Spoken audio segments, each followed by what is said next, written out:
வணக்கம். இன்னைக்கு நம்ம சூப்பர் ஸ்டார் கிச்சன்ல நெய்க்காரப்பட்டி தயிர் குருமா எப்படி பண்றதுன்னு பார்க்கலாம். இந்த ரெசிபியை குக் வித் கோமாலி டிவி ஷோல நம்ம அஸ்வின் பண்ணியிருந்தாங்க. ரொம்ப சூப்பரான ரெசிபி. இது வந்து சப்பாத்தி, பூரி, இட்லி, தோசை கூட சூப்பரா இருக்கும். வாங்க எப்படி பண்றதுன்னு பார்க்கலாம்.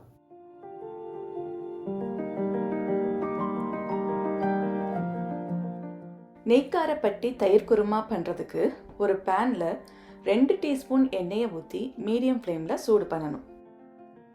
எண்ணெய் சூடானதும் ஒரு துண்டு பட்டை, 2 கிராம்பு, 2 ஏலக்காய், 1 டீஸ்பூன் சோம்பு போட்டு பொரிய விடணும்.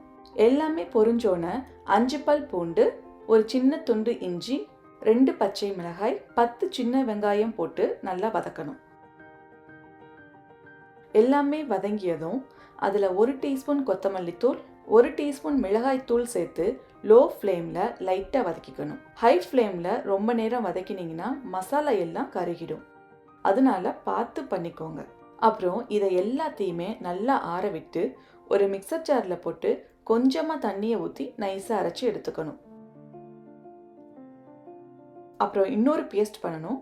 அதுக்கு ஒரு மிக்சர் ஜாரில் 2 டீஸ்பூன் கசகசா, 10 முந்திரி பருப்பு, 2 டேபிள் ஸ்பூன் பொரிகடலை, அரை மூடி தேங்காய் துருவல், கொஞ்சம் தண்ணியை ஊற்றி நைஸாக அரைச்சி எடுத்துக்கணும். அப்புறம் ஒரு ஸ்டீமரில் கொஞ்சம் வெஜிடபிள்ஸை ஸ்டீம் பண்ணி எடுத்திருக்கேன். என்னென்ன வெஜிடபிள்ஸ்னு பார்த்தீங்கன்னா உருளைக்கிழங்கு, carrot, beans, corn, green peas இதெல்லாம் நான் எடுத்திருக்கேன். இதில் நீங்கள் காலிஃப்ளவர் கூட சேர்த்துக்கலாம். உங்ககிட்ட ஸ்டீமர் இல்லாட்டினா குக்கரில் கூட வேக வச்சு எடுத்துக்கோங்க. அப்புறம் ஒரு கடாயில் 2 டேபிள் ஸ்பூன் எண்ணெயை ஊற்றி மீடியம் ஃப்ளேமில் சூடு பண்ணணும். எண்ணெய் சூடானதும் ஒரு மீடியம் சைஸ் வெங்காயத்தை வெட்டி சேர்த்து வெங்காயம் சாஃப்ட் ஆகிற வரைக்கும் வதக்கணும். நான் இங்கே பெரிய வெங்காயம் எடுத்திருக்கேன். நீங்கள் இதுக்கு பதிலாக உங்ககிட்ட சின்ன வெங்காயம் இருந்தால் அதை கூட சேர்த்துக்கலாம். வெங்காயம் வதங்கிய பிறகு முதல்ல அரைச்சி வச்ச பேஸ்ட்டை சேர்த்து நல்லா மிக்ஸ் பண்ணணும்.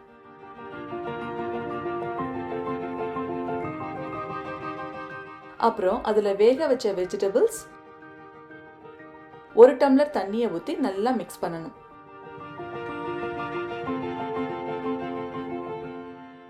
அப்புறம் அரைச்சி வச்சிருக்கிற தேங்காய் கொஞ்சமாக தண்ணியை ஊற்றி நல்லா மிக்ஸ் பண்ணி ஒரு 5 நிமிஷத்துக்கு வேக விடணும். இந்த குருமா வந்து கொஞ்சம் திக்காக இருந்துச்சுன்னா உங்களுக்கு எவ்வளோ தண்ணி தேவையோ அதுக்கு தகுந்த மாதிரி தண்ணியை ஊற்றிக்கோங்க.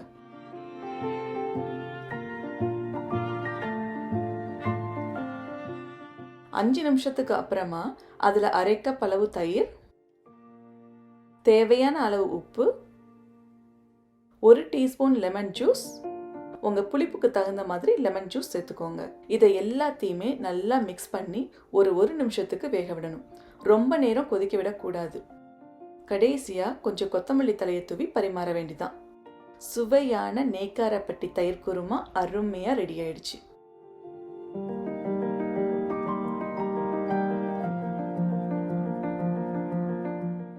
நீங்களும் இந்த ரெசிபியை உங்கள் வீட்டில் ட்ரை பண்ணி பாருங்கள்.